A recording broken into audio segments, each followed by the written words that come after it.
If you disappeared tomorrow, how much of your organization would simply stop? If the honest answer is a lot, that's not job security. That's the clearest possible sign you've already failed at the last real job a leader has. By the end, you'll understand why succession is not a personnel problem.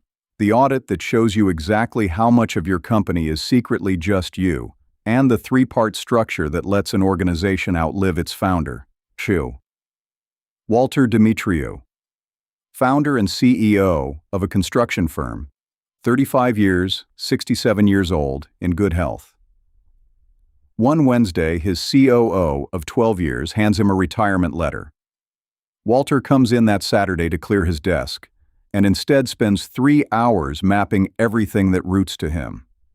The numbers are sobering. 47 active projects, the 12 largest clients, everyone originated or managed through him. Of 14 strategic decisions in the last 6 months, he was primary on 11.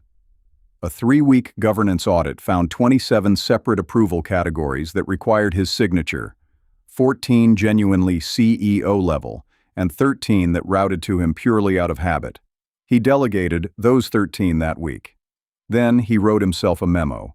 I will not name a successor until the firm has been redesigned to need a different kind of leadership than mine. And he underlined one word. Before.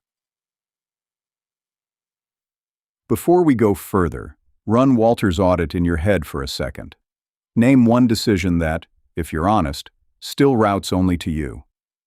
Put it in the comments. Here's the distinction most leaders miss. The book puts it precisely. The system is not organized around the leader's strength. It is organized around the leader's presence.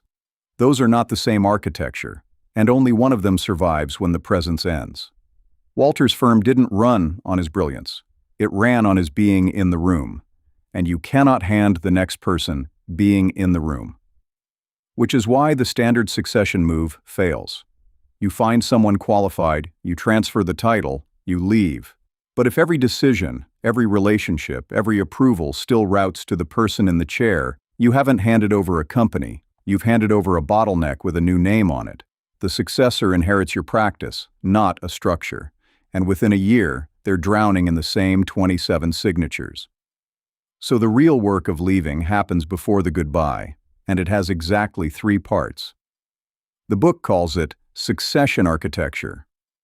Decision distribution. Move decisions off yourself and into defined roles, so no single chair is the choke point. Authority anchoring. Attach authority to the role, not to your relationships, so it doesn't walk out the door with you. And cultural memory.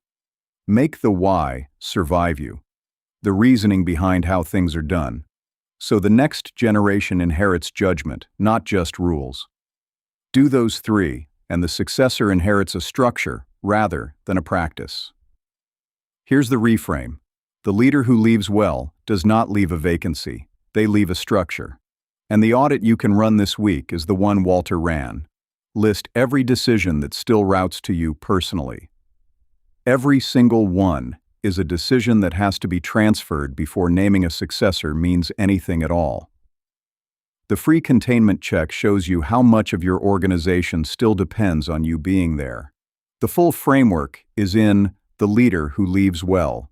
Next, the lessons your team is learning from you right now that you won't be able to see until you're gone.